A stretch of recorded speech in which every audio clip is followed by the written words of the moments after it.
আজকে হচ্ছে আমরা স্পেশাল ঝালমুড়ি মাখাবো। স্পেশাল বলার কারণ হচ্ছে আমি মাখাচ্ছি তাই। তো প্রথমেই লাগবে দুটো ভর্তা সাইজের লঙ্কা, তারপর পেঁয়াজ আর লঙ্কা কুচি উপর থেকে জিরে জিরে করে দিয়ে দিতে হবে। জিরে জিরে করে কিন্তু দিতে হবে, নাহলে কিন্তু হবে না, একদম টেস্ট হবে না।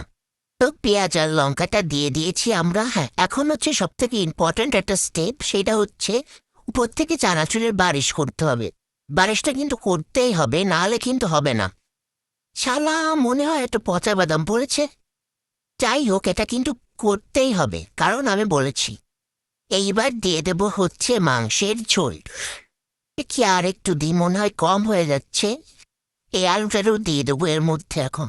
তো এবার হচ্ছে মাখাতে হবে, কিন্তু এই ঠান্ডার মধ্যে আমার হাত দিতে ইচ্ছা করছিল না, তাও মাখাতে হবে। কিন্তু কিন্তু কিন্তু কিন্তু হাত মাখিয়ে আমার মনে পড়লো যে এর মধ্যে আমি আমের আচার দিইনি।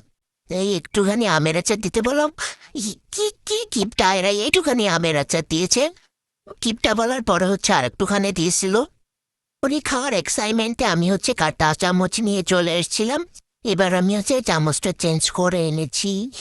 ওয়াও, এত সুন্দর কেন খেতে হয়েছে। এবার আমি হচ্ছে একটা দোকান দেবই দেব।